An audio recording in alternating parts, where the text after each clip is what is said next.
अच्छा, स्टार्ट करते हैं हम अपने चैप्टर 8 के जो है एमटीक्यूज। तो पहला क्वेश्चन है, अ, ऊपर सिनारियो से रिलेटेड तो ये चीज़ें नहीं है, जनरल ही क्वेश्चंस जो है इन्होंने पूछे हुए हैं। ठीक है। वैसे सिनारियो में पढ़ देता हूँ कि Reg is considering incorporating a public limited company. Reg एक बंदा है, वो चाह रहा है कि वो पब्लिक लिमिटेड कंपनी को स्टार्ट करे। He is keen to ensure that the company is funded correctly but not excessively and is aware that the Companies Act include a number of rules concerning share capital. वो चाह रहा है कि company को जो है वो अप्रोप्रिएट फंडिंग मिले, जरूरत से ज़्यादा तो ना मिले मगर अप्रोप्रिएट फंडिंग मिले। और उसको पता है कि कुछ रूल्स हैं जो कि अप्लाई होते हैं शेयर कैपिटल के हवाले से। ठीक है। और उस हवाले से जो है ना वो उन कुछ उस हवाले से चीज़ों को कंसर्न कर रहा है। ठीक है, कंसर्न है उस हवाले से चीज़ों पे, तो हमने उसी के रिलेटेड चीज़ों को आंसर करना है कि जब कंपनी स्टार्ट होती है तो मतलब क्या क्या टर्मिनोलॉजीज हैं, उनका क्या क्या मतलब होता है। ठीक है। अब पहला क्वेश्चन है, विच of the following concerns number of shares held by share holders. तो जो शेयर्स शेयर होल्डर्स के पास होते हैं उनको हम क्या कहते हैं, इशूड शेयर शेयर कैपिटल कहते हैं। उसमें से जितनी अमाउंट उन्होंने पे कर दी होती है उसको हम पेड अप शेयर कैपिटल कहते हैं। ठीक है। तो नीचे जो सवाल है उसमें लिखा हुआ है कि which concerns the amount of money a company has received for the shares held by shareholders. जो पैसे शेयर्स के अगेंस्ट कंपनी ने रिसीव किए होते हैं उस अमाउंट को आप क्या बोलते हो। ठीक है। तो उस अमाउंट को आप पेड अप शेयर कैपिटल बोलते हो। ठीक है। और जो लास्ट क्वेश्चन है वो ये है कि which of the following correctly describes the minimum amount of paid up share capital that risk companies must have. Minimum amount of share capital risk के पास क्या होना चाहिए। तो एक चीज आपने ध्यान देनी है कि कंपनी नई तैयार बन रही है, पब्लिक लिमिटेड कंपनी है, तो पब्लिक लिमिटेड कंपनी का जो मिनिमम शेयर कैपिटल होता था वो कितना होता था, 50,000 पाउंड होता था। ठीक है। अब उसमें से कितना पेड अप होना चाहिए। ठीक है, उसने ये पूछा हुआ है कि पेड अप कितना होना चाहिए। तो पेड अप अगर आपको याद हो चैप्टर 7 में भी पब्लिक और प्राइवेट कंपनी के डिफरेंसेस में था, और चैप्टर 8 में भी हमने ये चीज़ पढ़ी थी कि मिनिमम जो आपका पेड अप कैपिटल होता है वो क्या होता है, क्वार्टर। ठीक है, quarter of your nominal value. ठीक है, quarter of your nominal value plus complete premium, यानी कि 1/4 of your nominal value and complete premium. तो इसका मतलब ये है कि 50,000 पाउंड जो है वो मिनिमम शेयर कैपिटल होना चाहिए। ठीक है, जो शेयर कैपिटल मिनिमम होता है नॉमिनल वैल्यू का ही होता है। ठीक है। तो 50,000 आपका मिनिमम शेयर कैपिटल होना चाहिए पब्लिक कंपनी को स्टार्ट करने के लिए। तो उस 50,000 में से 1/4 यानी कि नॉमिनल का क्वार्टर 12,500 वो, प्लस अगर जितना भी शेयर प्रीमियम है वो कम्प्लीटली आपको रिसीव होगा। तो ये एटलीस्ट अमाउंट होती है पेड अप शेयर कैपिटल की। ठीक है, तो इसका मतलब है ऑप्शन सी जो है वो आंसर होगा। इसके बाद है पहला जो क्वेश्चन है वो इस सिनारियो से रिलेटेड नहीं है तो मैं वैसे ही सॉल्व कर लेता हूँ। What is the general rule concerning the issue of shares. Issue of shares के हवाले से जनरल रूल क्या है। पहली बात उसने लिखी हुई है कि शेयर में बी इशूड एट प्रीमियम, के शेयर्स को आप प्रीमियम पे इशू कर सकते हो टू देयर नॉमिनल वैल्यू। ठीक है। But not to but not a discount to it, कि आप शेयर जो है वो प्रीमियम पे तो इशू कर सकते हो। ठीक है, नॉमिनल वैल्यू से प्रीमियम पे तो इशू कर सकते हो मगर नॉमिनल वैल्यू से डिस्काउंट पे नहीं कर सकते। तो ये बात बिल्कुल ठीक है ना। शेयर प्रीमियम से शेयर प्रीमियम पे आप कर सकते हो, यानी कि प्रीमियम नॉमिनल वैल्यू का मतलब ये है कि अगर नॉमिनल वैल्यू $1 है तो आप $3 पे इशू कर सकते हो, यानी कि उस पर प्रीमियम चार्ज कर सकते हो। लेकिन जो $1 नॉमिनल वैल्यू है उससे डिस्काउंट पे नहीं चार्ज कर सकते, इशू नहीं कर सकते। ठीक है, तो हमने रूल पढ़ा पढ़ा था कि नॉमिनल वैल्यू से डिस्काउंट पे आप शेयर को इशू नहीं करते। ठीक है। अब सिनारियो को रीड करता हूँ। Flop limited was in financial difficulties in January. In order to raise capital it issued 10,000 और £1 ये साथ नॉमिनल वैल्यू लिखी होती है share to Gus, but only ask him to pay 75 pence per share at the time of issue. Flop limited जो है उसने shares capital को रेस करने के लिए 10,000 शेयर्स इशू किए। एक शेयर की नॉमिनल वैल्यू £1 थी। ठीक है। और उसने उस बंदे को कहा कि आप अभी जो है मुझे only ask him to pay 75% पर पर share at the time of issue के टाइम उन्होंने कहा कि आप सिर्फ और सिर्फ £75 पे करें। ठीक है। अब इससे रिलेटेड क्वेश्चन है कि what is the extent of Gus liabilities on 10,000 pound one shares that he paid 75 pence each for. जो गस बंदा है उसकी लाइबिलिटी की क्या एक्सटेंट है, यानी कि वो कितना लायबल है कंपनी को पे करने के लिए। ठीक है। तो कंपनी ने अभी उससे सिर्फ 75 पेंस ली हैं। ठीक है, उसको अभी कहा है कि आप इशू के वक्त सिर्फ 75 पेंस दे दे, तो इसका मतलब है जो रिमेनिंग 25 पेंस पर शेयर है वो देने हैं। तो टोटल 10,000 शेयर्स हैं। ठीक है। तो उसको हमें 25 पेंस है, यानी कि 1 पाउंड में 100 पेंस होते हैं, तो 25 पेन से मल्टीप्लाई कर दूंगा तो 2500 पाउंड, यानी कि जो उसकी लाइबिलिटी की लिमिट है, ठीक है, कि इतने वो लायबल है मजीद पे करने के लिए।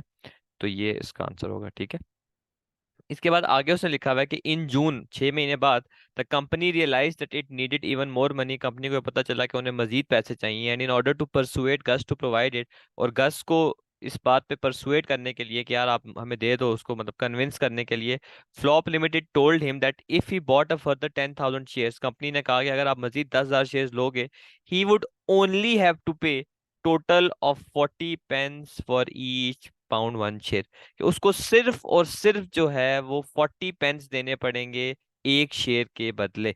यानी कि अब कंपनी जो है वो नॉमिनल से डिस्काउंट पे दे रही है, जो कि नहीं हो सकता। हमने ये चीज पढ़ी थी। देखें, जो पहले ऊपर स्टेटमेंट लिखी हुई है ना, उसमें उसने जो है वो इशू के टाइम से भी ये मांगा था, यानी कि जब शेयर इशू होते हैं तो ऑब्वियसली सारी अमाउंट शेयर होल्डर्स पे नहीं करते, कुछ अमाउंट पेड अप होती है, कुछ अमाउंट अनपेड होती है, ठीक है। लेकिन यहाँ पर वो ये कह रहा है कि आपने सिर्फ और सिर्फ बस टोटल यही मुझे देना है, ठीक है। यहाँ पर ऊपर उसने नहीं लिखा हुआ कि आपने टोटल बस मुझे 75 पेंस देना है। ऊपर उसने लिखा हुआ है कि इशू के टाइम आप मुझे 75 पेंस दे दें, यानी कि रिमेनिंग जाहिर सी बात है अनपेड होगा, वो बाद में देगा। लेकिन यहाँ पर उसने कहा है कि अगर तुम मेरे से फर्दर 10,000 शेयर्स ले लो तो मैं आपको 40 पेंस पे, कंपनी ने कहा है कि मैं चार्ज करूंगा फॉर 1 पाउंड शेयर, यानी कि जिसकी नॉमिनल वैल्यू शेयर की 1 पाउंड है, मैं आपसे सिर्फ 40 पेंस उसके अगेंस्ट चार्ज करूंगा। तो आपको पता है कि आप जो है वो नॉमिनल वैल्यू से डिस्काउंट पे शेयर को इशू नहीं कर सकते। अगर कोई करता है तो उसको फिर जो बंदा है शेयर होल्डर, उसको डिस्काउंटेड अमाउंट भी पे करनी पड़ेगी, प्लस इंटरेस्ट, यानी कि वो पेनल्टी भी पे करनी पड़ती है। अगर उसने ये वाले शेयर्स आगे किसी थर्ड पार्टी को भी बेच दिए और थर्ड पार्टी को अंडर पेमेंट का पता था, तो फिर थर्ड पार्टी को भी रिमेनिंग पेमेंट प्लस उस पे पेनल्टी, जिसको इंटरेस्ट बोलते हैं, वो देना पड़ेगा, ठीक है। तो इसने 10,000 शेयर्स लिए और 40 पेंस का एक शेयर लिया, यानी कि अमाउंट जो उसको लेनी चाहिए थी वो थी 10,000 शेयर्स थे, और एक शेयर्स की नॉमिनल वैल्यू 1 थी। इसको अमाउंट जो पे करनी थी वो 10,000 पाउंड्स करनी थी, ठीक है। लेकिन इसने 40 पेंस के बदले लिया, तो इसने यानी कि 4,000 पे की होगी। तो रिमेनिंग जो है इसने 6,000 जो है वो पे करनी है, ठीक है। जो सेकंड 10,000 शेयर्स इशू हुए, तो देखते हैं क्या लिखा हुआ है। फर्दर जो है उसमें 6,000 जो उसने अनपेड शेयर कैपिटल है वो प्लस इंटरेस्ट भी उसको पे करना पड़ेगा, ठीक है। लास्ट लाइन में लिखा हुआ भी है, मैंने ये पढ़ा नहीं है, कि गस ने शेयर्स तो ले लिए थे, लेकिन ये जो कैश था कंपनी को बचा नहीं सका, और कंपनी जो है ना फ्यूचर में जाके इंसॉल्वेंट होगी, ठीक है। तो देखें, इंसॉल्वेंट जब कंपनी होगी तो जाहिर सी बात है, हमने वैसे भी ये पढ़ा हुआ है कि नॉमिनल वैल्यू से डिस्काउंट पे आप शेयर्स को नहीं दे सकते, ठीक है। ये नहीं है कि आपने, हाँ जब इशू कर रहे हो तो वो तो अलग हिसाब है ना, कि इशू के टाइम आप आधे पैसे दे दो बाकी बाद में, वो अलग हिसाब है। लेकिन यहाँ पर उसने कहा है कि सिर्फ टोटल जो है ना, तुम मुझे हर शेयर के बदले 40 पेंस दे दो, 1 पाउंड के शेयर के बदले 40 पेंस, जो कि पॉसिबल नहीं है। अगर कोई ऐसा करता है तो उसको जो रिमेनिंग अमाउंट है वो, जिसको डिस्काउंटेड अमाउंट बोलते हैं, कितना डिस्काउंट मिला है, प्लस जो है वो इंटरेस्ट पे करना पड़ता है। तो ऑप्शन सी आपका आंसर होगा।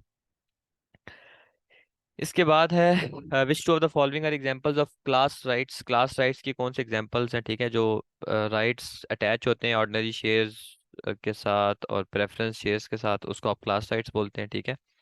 तो पहली चीज उन्होंने लिखी है priority right to dividend granted to preference share holders, yes ये क्लास राइट्स है ना, कि प्रेफरेंस शेयर होल्डर्स को जो है आप डिविडेंड प्रायोरिटी में पे करते हो, फिक्स पे करते हो, कम्युलेटिव पे करते हो, ठीक है। तो ये तो क्लास राइट है। The right to appoint directors granted to preference and ordinary share holders, तो ये डायरेक्टर्स की अपॉइंटमेंट जो है ये इसका ताल्लुक रेजोल्यूशन से होता है, ये कोई क्लास राइट्स नहीं होते, ठीक है। कि ये मतलब अगर ऑर्डिनरी शेयर है तो उसके ये राइट्स होंगे कि वो अपॉइंट कर सकते हैं, प्रेफरेंस है तो उसके नहीं, ऐसा नहीं होता। क्लास राइट्स में हमने बताना है कि इनके क्या राइट्स होते हैं। राइट्स में क्या होते थे, वोटिंग राइट्स होते थे, right to attempt company meetings, फिर लिक्विडेशन के वक्त किसको सबसे पहले एसेट मिलेंगे, डिविडेंड कैसे मिलेगा, ये क्लास राइट्स होते थे, ठीक है। ये वाला तो क्लास राइट्स में नहीं आएगा, ठीक है। ये तो आर्टिकल्स के थ्रू मिलते हैं राइट्स, ये अलग चीज होगी। फिर थर्ड है right to attend company meetings granted to ordinary share holders but not preference share holders, तो ये तो क्लास राइट्स है, हमने क्लास में भी पढ़ा था कि ये राइट्स है ऑर्डिनरी शेयर होल्डर के पास, कि उसको अटेंड वो कर सकते हैं कंपनी मीटिंग्स, लेकिन प्रेफरेंस वाला नहीं कर सकता। बाकी ये appointment of auditors, appointment of directors, इनका ताल्लुक क्लास राइट से नहीं है, ठीक है, ये जनरल राइट्स होते हैं।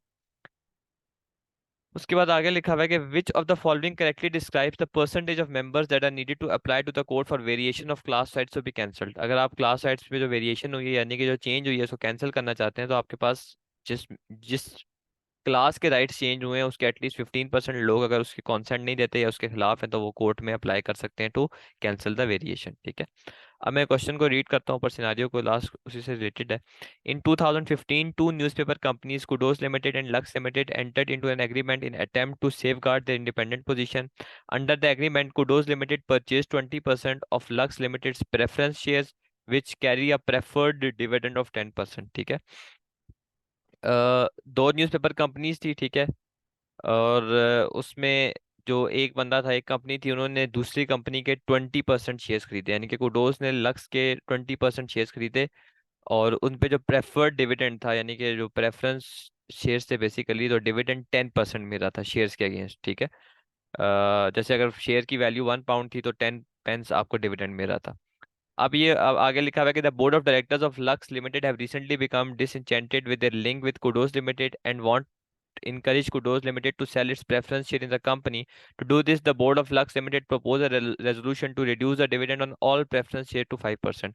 शुरू में तो उन्होंने एग्रीमेंट कर ली, एक कंपनी, दोनों न्यूज़पेपर कंपनी ने आपस में कि यार एक दूसरे से इतने शेयर्स खरीदेगी और हम बदले में उसको 10% डिविडेंड देंगे। लेकिन बाद में कोई उनके दरमियान पेचीदगियां होगी, अब दूसरी कंपनी चाह रही है कि यार ये जो है ना, इसको मुझे डिविडेंड ना देना पड़े, ये बस जो है ना कंपनी में शेयर्स वापस कर दे, ठीक है। तो उस इस हवाले से उन्होंने क्या किया, लक्स लिमिटेड ने जो डिविडेंड उसको ज्यादा दे रहे थे ना, 10%, यानी कि अगर 1 पाउंड का शेयर है तो 10 पेंस एक शेयर पे डिविडेंड दे रहे थे, वो उन्होंने रेजोल्यूशन, यानी कि वही बात है, वेरिएशन की, क्लास राइट्स की। उन्होंने कहा कि यार अब हम जो है आपको डिविडेंड कम देंगे, हाफ कर दिया डिविडेंड, ठीक है। तो ये इसलिए किया कि ताकि वो ये बंदा जो है कुडोज, ये कंपनी के शेयर्स को वापस कर दे, कंपनी में दोबारा बेच दे, ठीक है। अब इस हवाले से क्वेश्चन है कि can Kudos limited prevent the reduction of preference dividend and why. क्या कुडोज लिमिटेड जो है वो प्रेफरेंस डिविडेंड में जो रिडक्शन हुई है, क्या उसको प्रिवेंट कर सकता है, क्या वेरिएशन को प्रिवेंट कर सकता है, ठीक है। अगर कर सकता है तो वाई, अगर नहीं कर सकता तो वाई, ठीक है। तो अगर वेरिएशन ऑफ क्लास राइट्स होती है तो आपको पता है कि रेजोल्यूशन पास करनी पड़ती है, ठीक है। या तो अगर आर्टिकल्स में स्पेसिफाइड है कि ऐसे करना है तो वो तो अलग बात है, लेकिन अगर आर्टिकल्स में स्पेसिफाइड नहीं है तो 75% रेजोल्यूशन के साथ क्लास राइट्स को वेरी करते हैं, ठीक है। तो क्योंकि कुडोस के पास 20% शेयर्स हैं कंपनी के, तो बाकी लोगों के पास 80% है, तो बाकी जो है वो तो वेरिएशन कर सकते हैं ना, कुडोस कुछ भी नहीं कर सकेगा, वेरिएशन जो है वो हो जाएगी, राइट्स में चेंज हो जाएगा। तो प्रिवेंशन वो नहीं कर सकता, ठीक है। क्यों? क्योंकि उसके पास इतने वोट्स नहीं है कि रेजोल्यूशन को ब्लॉक कर सके। रेजोल्यूशन के लिए 75% वोट्स चाहिए, इसके पास 20% है, यानी कि बाकी लोगों के पास 80% है, तो वो रेजोल्यूशन को ये पास कर सकते हैं, ठीक है। तो पहला तो आंसर होगा no, because it does not have enough votes to block the resolution, ठीक है। अब जो फर्स्ट ऑप्शन है उसमें आगे लिखा हुआ है कि इसके पास इतने वोट्स नहीं है कि रेजोल्यूशन को ब्लॉक कर सके, बिल्कुल ठीक बात है। और ये कोर्ट में अप्लाई भी नहीं कर सकता कि वेरिएशन को कैंसिल करें। लेकिन ये सेकंड स्टेटमेंट आपको गलत फील होगी, क्यों? क्योंकि आपको पता है कि अगर वेरिएशन हो जाए, तो अगर 15% एक बंदे के पास हो, उस स्पेसिफिक क्लास के शेयर्स हों, तो वो कोर्ट में अप्लाई कर सकता है कि वेरिएशन को कैंसिल कर सके। तो इस जो स्टेटमेंट है, इसका पहला हाफ तो ठीक है कि यार उसके पास इतने वोट्स नहीं है कि वो स्पेशल रेजोल्यूशन को ब्लॉक कर सके और वेरिएशन ताकि ना हो। लेकिन सेकंड जो पार्ट है कि वो कोर्ट में अप्लाई भी नहीं कर सकता, ये गलत है, ठीक है। तो ऑप्शन टू जो है वो ठीक होगा कि नो। पहली बात तो यह है कि वो रेजोल्यूशन को ब्लॉक करने के लिए उसके पास इनफ वोट्स नहीं है, ठीक है। तो वो प्रेफरेंस डिविडेंड में रिडक्शन को प्रिवेंट नहीं कर सकता, ठीक है। लेकिन वो कोर्ट में अप्लाई कर सकता है, ठीक है। और आगे उसने कहा है कि and the court is unlikely to uphold a request from it to have the variation cancelled. वो कह रहा है कि कोर्ट जो है वो अनलाइकली है, यानी कि इसके चांसेस कम है कि वो वेरिएशन जो कैंसल्ड हुई है उसको खत्म कर सके कोर्ट भी, ठीक है। क्योंकि उसकी ऑब्वियस सी रीजन ये है कि बाकी लोगों ने तो एग्री किया है ना, डिविडेंड सबका ही तो कम होगा ना। बाकी लोग भी तो जो जिन्होंने रेजोल्यूशन पास, क्योंकि उनका भी तो डिविडेंड कम होगा, स्पेशली तो ये कम नहीं होगा। हाँ, लेकिन इसके साथ ये एक चीज गलत हुई है कि दूसरे बंदे ने इसको लालच में आके ये डिविडेंड जो है वो ज्यादा दे के शेयर्स खरीदवा लिए थे, ठीक है। लेकिन अब वो चाह रहा है कि मुझे शेयर्स वापस कर दे, तो उसने वो उसको कम कर दिया, ठीक है। तो खैर, ये जो फर्स्ट ऑप्शन है, आपको कहाँ से पता चला था कि गलत है? कि जहां से पता चल जाना चाहिए था आपको कि यार उसने ये लिखा हुआ है कि ये अप्लाई भी नहीं कर सकता, जबकि अप्लाई तो कर सकता है, क्योंकि अप्लाई करने के लिए एटलीस्ट 50% होने चाहिए, जबकि इसके पास 20% है, ठीक है। ऑप्शन टू जो है वो राइट आंसर होगा। इसके बाद आगे स्टेटमेंट लिखी हुई है, ये सिनारियो से रिलेट नहीं करती, which of the following statements concerning a register of debenture holder is correct. Debenture holder के रजिस्टर यानी कि रिकॉर्ड के हवाले से कौन सी स्टेटमेंट करेक्ट है? Companies have no legal obligation to keep a register of debenture holders. तो ये बात मैंने आपको बताई थी क्लास में भी कि कंपनी जो है जिस तरह बाकी रजिस्टर ऑफ मेंबर्स होल्ड करती है, रजिस्टर ऑफ डायरेक्टर्स होल्ड करती है, इस तरह डिबेंचर होल्डर्स का रजिस्टर जो है होल्ड करने की कोई कंपनी की लीगल ऑब्लिगेशन नहीं है, ठीक है। लॉ उसको फोर्स नहीं करता, ठीक है। सेकंड क्वेश्चन है, in regard to fix charges which of the following parties charges has priority. अभी हम ऊपर सिनारियो से रिलेट करते हैं। हमने बताना है कि बी बैंक और सी बैंक में से किसके चार्ज की प्रायोरिटी होगी, और उसके बाद पेपा और ऑटो में से किसके जो है चार्ज की प्रायोरिटी होगी, ठीक है। तो अब हम ऊपर से इसको सॉल्व करते हैं। एक सिंगल डिबेंचर 15,000 का बी बैंक ने को दिया गया, यानी कि डिबेंचर आपको पता है आप देते हैं, बदले में आप लोन लेते हैं। तो इसका मतलब यह है कि बी बैंक से आपने 15,000 पाउंड का लोन लिया और सिक्योरिटी लगाई उस पर, ठीक है। सिक्योरिटी क्या थी कि आपने उसके रिसीवेबल्स पे चार्ज लगाया। तो रिसीवेबल्स पे जो चार्ज लगाते हैं, रिसीवेबल्स आपके करंट एसेट्स होते हैं, तो करंट एसेट पे जो चार्ज लगाते हैं उसको आप फ्लोटिंग चार्ज बोलते हैं, ठीक है। फ्लोटिंग चार्ज होता है।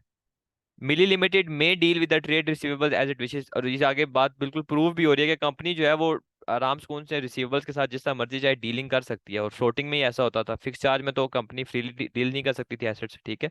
The charge documentation describe the charge as fix charge. Charge documentation में ये लिखा हुआ था कि फिक्स चार्ज है, लेकिन हम लोग इस चीज को नहीं देखेंगे इस लाइन को, क्योंकि हमें पता है कि करंट एसेट पे चार्ज लगा हुआ है और बंदा एसेट से फ्रीली डील कर सकती है कंपनी, तो इसका मतलब है ये फ्लोटिंग ही होगा, ठीक है। तो इस स्टेटमेंट में कंफ्यूज आपने नहीं होना। लास्ट लाइन लिखी हुई है, it was created on 15th May and registered on 31st May. Charge जो है वो लगाया गया 15 को था और 31 को रजिस्टर कर दिया गया था, ठीक है। रजिस्ट्रेशन डेट से हम कंसर्न है। हमें एक बात पता है कि चार्ज अगर वैलिड होना है चार्ज ने, तो उसको 21 दिनों के अंदर रजिस्टर करवाना है। तो ये चार्ज 21 दिनों के अंदर रजिस्टर्ड है, 15 मई को लगा था और 31 मई तक रजिस्टर करवा लिया था, तो इसका मतलब है ठीक है चार्ज वैलिड है, ठीक है। अब हम इस डेट के हिसाब से देखेंगे कि किसके चार्ज की प्रायोरिटी होगी। है, अब सेकंड चार्ज देखते हैं। A single debenture of 10,000 from C Bank that is secured by fixed charge over Milly limited office building. तो ऑफिस बिल्डिंग को देख के आपको समझ आ गया कि यार ये फिक्स एसेट है, नॉन करंट एसेट है, तो यानी कि इस पे फिक्स चार्ज ही लगेगा, ठीक है। चार्ज जो है वो 20 मई को क्रिएट किया गया था और रजिस्टर 31 मई 20x1 को हुआ था। क्रिएशन डेट और रजिस्ट्रेशन डेट को हम इसलिए देखते हैं कि चार्ज वैलिड है। वैलिड तभी होता है जब वो 21 दिनों के अंदर जो है वो रजिस्टर कराया हुआ हो, ठीक है। तो ये चार्ज भी 21 दिनों के अंदर रजिस्टर हुआ हुआ है, ये चार्ज भी 21 दिनों के अंदर रजिस्टर हुआ हुआ है, दोनों वैलिड है। तो ये तो पहली बात होगी। तो अब हम देखेंगे कि किसकी प्रायोरिटी होगी। तो आपको पता है कि फिक्स चार्ज की प्रायोरिटी होती है as compare to floating charge. तो सी बैंक के चार्ज की जो है वो प्रायोरिटी होगी, ठीक है, क्योंकि उसका फिक्स चार्ज है और ए बैंक जो दूसरा बी बैंक है उसका फ्लोटिंग चार्ज है। अब इसी तरह हम पेपा और ऑटो का देखते हैं किसकी प्रायोरिटी होगी। थर्ड लिखा हुआ है, single debenture of 20,000 from Peppa secured on मिलीज inventory. Inventory पे है तो इसका मतलब है फ्लोटिंग चार्ज, आगे लिखा हुआ भी है। Floating charge was created on 31 March 20x1 and registered on 31 March 20x1। Charge आपने 3 मार्च को लगाया था और चार्ज रजिस्टर 31 मार्च को हुआ था। तो यहाँ पर आप लोगों को क्लियरली नजर आ रहा है कि 21 दिनों के अंदर चार्ज रजिस्टर नहीं हुआ, 21 दिनों के अंदर नहीं हुआ तो वो वैलिड नहीं है, तो इसका मतलब है ये चार्ज इनवैलिड है। ये चार्ज इनवैलिड है तो बाय डिफॉल्ट आपको पता चल जाएगा कि यार फोर्थ वाले को प्रायोरिटी दी जाएगी, क्योंकि जो चार्ज वैलिड होते हैं उन्हीं को आप जो है ना प्रायोरिटी देते हो, रजिस्टर्ड जो होते हैं, ठीक है। अब सिंगल डिबेंचर जो आगे लिखा हुआ है उन्होंने, और फ्लोटिंग चार्ज का भी लिखा हुआ है, और एक 30 अप्रैल को यानी कि 21 दिनों के अंदर रजिस्टर कराया हुआ था, तो ये चार्ज वैलिड है। इसका मतलब ये है कि इसको प्रायोरिटी दी जाएगी, ठीक है। अगर ये दोनों वैलिड होते तो हम किस हिसाब से देखते, डेट के हिसाब से देखते, क्योंकि दोनों फ्लोटिंग है ना। अगर दोनों सेम होते हैं, जैसे फॉर एग्जांपल फिक्स, दोनों फिक्स हैं, पहले देखना है कि वैलिड है या नहीं। अगर वैलिड है और दोनों फिक्स हैं तो जिस जो पहले जिस डेट पे रजिस्टर हुआ है उसको प्रायोरिटी दी जाएगी। अगर एक वैलिड है एक इनवैलिड है तो इनवैलिड को प्रायोरिटी नहीं दी जाएगी, वैलिड को दी जाएगी, क्योंकि वो टाइमली रजिस्टर हुआ है ना। जो लेट रजिस्टर हुआ है उसको प्रायोरिटी नहीं दी जाती, ठीक है। और फिर अगर दोनों अगर फिक्स और फ्लोटिंग है तो फिक्स को प्रायोरिटी दी जाएगी, ठीक है। तो ऐसे आपने देखना है। तो इसका मतलब ये है कि आपको ऑटो लिमिटेड जो है उसको प्रायोरिटी दी जाएगी। इसके बाद अगला MTQ है, D and Elf are major shareholders in the directors of Fan Limited and the directors of Fan Limited। D और E दो लोग हैं, शेयर होल्डर्स भी हैं और डायरेक्टर्स भी हैं कंपनी है फैन लिमिटेड। उसके 30 अप्रैल 2018 की फाइनेंशियल स्टेटमेंट ने शो किया कि कंपनी जो है वो 2000 का उन्हें लॉस हुआ है, ठीक है। और जो पिछले यानी कि पिछले साल की जो स्टेटमेंट थी और इस साल की जो स्टेटमेंट है वहां पर कंपनी ने क्या किया, प्रॉफिट किया 3,000 पाउंड्स का, ठीक है। Also due to revaluation the value of its land and building increased by 5,000 and premium of 4,000 was received from a share issue। वो कह रहा है कि रिवैल्यूएशन हुआ, बिल्डिंग्स की वैल्यू 5,000 से बढ़ी और आपको प्रीमियम भी 4,000 पाउंड मिला, ठीक है। As a consequences, D&E recommended and the shareholders approved the payment of 4,000 in the dividends. और इस वजह से जो शेयर होल्डर्स हैं उन्होंने अप्रूवल दिया डिविडेंड्स का कि आप 4,000 पाउंड डिविडेंड पे कर दें, ठीक है। अब आपने एक बात समझनी है कि डिविडेंड्स आप किस चीज में से देते हैं। डिविडेंड्स मैंने आपको बताया था क्लास में से, आप प्रॉफिट आफ्टर टैक्स में से देते हैं, ठीक है। और प्रॉफिट में क्या चीज आती है, हर वो चीज जो कि स्टेटमेंट ऑफ प्रॉफिट और लॉस को अफेक्ट करती है वो आती है, ठीक है। तो अब यहाँ पर हुआ ये कि प्रॉफिट जो था वो तो 3,000 पाउंड था, ठीक है, 3,000 पाउंड था। 5,000 पाउंड से वो कह रहा है बिल्डिंग की वैल्यू बढ़ी, और 4,000 पाउंड आपने प्रीमियम के पैसे आपको रिसीव हुए, ठीक है। अब एक चीज आप लोगों ने समझनी है कि यार डिविडेंड्स जो हैं वो हम कहाँ से देते हैं, प्रॉफिट में से देते हैं। प्रॉफिट यानी कि इस 3,000 पाउंड में से हमने डिविडेंड देना होता है ना, ये हमारा प्रॉफिट है। अब जो रीवैल्यूएशन है वो प्रॉफिट और लॉस को अफेक्ट नहीं करती।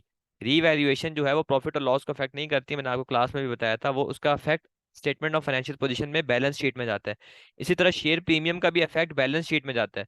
तो ये दोनों जो है इनसे आप इनको प्रॉफिट में ऐड नहीं कर सकते, ये डिस्ट्रीब्यूटेबल नहीं है, ठीक है। तो मतलब ये है कि जो 4,000 का डिविडेंड उसने अप्रूव किया वो गलत किया। प्रॉफिट जब 3,000 का है तो उसने 4,000 का डिविडेंड क्यों अप्रूव किया, क्योंकि डिविडेंड तो आप प्रॉफिट में से देते हैं, और मतलब प्रॉफिट से ज्यादा डिविडेंड तो हो ही नहीं सकता, ठीक है। तो ये डिविडेंड अनलॉफुल है, ये आपने समझनी है चीज। पहला सवाल यह है कि डिस्ट्रीब्यूटेबल प्रॉफिट क्या है, तो आपको बस पता होना चाहिए कि डिस्ट्रीब्यूटेबल प्रॉफिट क्या होता है, प्रॉफिट फॉर द ईयर। और प्रॉफिट फॉर द ईयर में हर वो चीज आती है जो कि प्रॉफिट और लॉस को अफेक्ट करती है। आपकी सेल्स आ गई, आपकी कॉस्ट ऑफ सेल्स आ गई जिसमें डेप्रिसिएशन, प्रोडक्शन कॉस्ट, आपकी नॉन प्रोडक्शन कॉस्ट जितनी है, आपके इंटरेस्ट चार्जेस हो गए, आपके टैक्स चार्जेस हो गए, ये सारी चीजें प्रॉफिट और लॉस को अफेक्ट करती हैं, ठीक है। ये दो चीजें अफेक्ट नहीं करती तो हम इनसे डिस्ट्रीब्यूशन नहीं कर सकते, ठीक है। तो ये पहले का आंसर 3,000 पाउंड होगा। फिर सेकंड है, which of the following statements correctly describe the liability of D and E if the dividend paid to them is made from undistributable reserves। अब जो डिविडेंड उसने कहा है कि जो पे किया गया वो अनडिस्ट्रीब्यूटेबल रिजर्व्स में से किया गया, ठीक है, तो वो किस चीज के लिए लायबल होंगे। तो डिविडेंड देखें अनलॉफुली जो है वो दिया गया है, तो इसीलिए जो है वो लायबल होंगे एज, क्योंकि वो कंपनी के डायरेक्टर्स हैं, उन्होंने जो डिविडेंड डिक्लेयर किया है वो अनलॉफुल किया है, तो इस बात से भी वो लायबल होंगे। और एज अ शेयर होल्डर भी, देखिए वो दोनों चीजें, कंपनी के शेयर होल्डर्स भी हैं और कंपनी के डायरेक्टर्स भी हैं, तो दोनों सिचुएशन में उनको लाइबिलिटी ठहराई जाएगी कि यार आप डायरेक्टर थे फिर भी आपने गलत डिविडेंड डिक्लेयर किया, और एज अ शेयर होल्डर आपने वो डिविडेंड रिसीव भी किया, तो आपको पता था कि अनलॉफुल डिविडेंड है। तो दोनों दोनों कैपेसिटी में वो लायबल होंगे, ठीक है। तो ये आपने ऐसे देखें, अब ऊपर ये भी ऑप्शन लिखा था कि सिर्फ एज अ डायरेक्टर लायबल होंगे, as a share holder liable होंगे, लेकिन क्लास में हमने चीज पढ़ी थी कि अगर डिविडेंड अनलॉफुली डिक्लेयर हुआ होता है तो वो बंदा भी लायबल होता है जिसने किया है, और जिसने रिसीव किया अगर उसे भी पता होता है कि अनलॉफुल रिसीव किया तो वो भी लायबल होता है। और अगर ऑडिटर ने जानबूझ के गलत अकाउंट्स बनाए होते हैं तो ऑडिटर भी लायबल होता है, ठीक है। अब अगर ऑडिटर्स ने जानबूझ के गलत अकाउंट बनाए और डायरेक्टर्स ने वो स्पॉट नहीं कर सका, डायरेक्टर को नहीं पता था कि यार अकाउंट्स गलत है, तो डायरेक्टर ने अगर डिविडेंड गलत दे भी दिया, जाहिर सी बात है गलत प्रॉफिट की बेस पे वो देगा, क्योंकि ऑडिटर ने सही ऑडिट नहीं किया हुआ तो फाइनेंशियल स्टेटमेंट सही नहीं होंगी। तो फिर डायरेक्टर रिस्पॉन्सिबल नहीं होगा। अगर शेयर होल्डर को नहीं पता कि यार ये अनलॉफुल है तो वो फिर रिस्पॉन्सिबल नहीं होगा, लेकिन अगर पता है तो फिर वो रिस्पॉन्सिबल होगा, लायबल होगा। लास्ट क्वेश्चन है, वैसे लेट नहीं करता, कि which of the following is not exempt from the dividend payment rules, कि इसमें से क्या चीज है जो जिसपे डिविडेंड पेमेंट रूल जो जो कि डिविडेंड पेमेंट रूल से एग्जेम्प्ट नहीं है, यानी कि जिस पे डिविडेंड पेमेंट रूल अप्लाई होता है, ठीक है। तो इश्यू ऑफ बोनस शेयर का तो डिविडेंड से कोई ताल्लुक नहीं होता, शेयर कैपिटल के रिडक्शन का भी नहीं होता, एसेट डिस्ट्रीब्यूशन का भी डिविडेंड से कोई ताल्लुक नहीं होता। हाँ, डिविडेंड का ये ताल्लुक होता है जो आप कम्युलेटिव डिविडेंड देते हो प्रेफरेंस शेयर होल्डर से, तो यानी कि डिविडेंड पेमेंट रूल्स यहाँ पर अप्लाई होते हैं ना। डिविडेंड पेमेंट रूल यही है ना कि जो प्रेफरेंस शेयर होल्डर है उसको आप जमा करके भी डिविडेंड देते हो, फिक्स डिविडेंड देते हो। तो सवाल में यही पूछता है कि क्या चीज़ है जिसपे डिविडेंड पेमेंट रूल अप्लाई होता है, यानी कि कौन सी चीज़ एग्जाम्प्ट नहीं है, इसका ये मतलब है क्या चीज़ है जिसपे अप्लाई होता है। इसके साथ आपके ओटीक्यूज खत्म हो गए।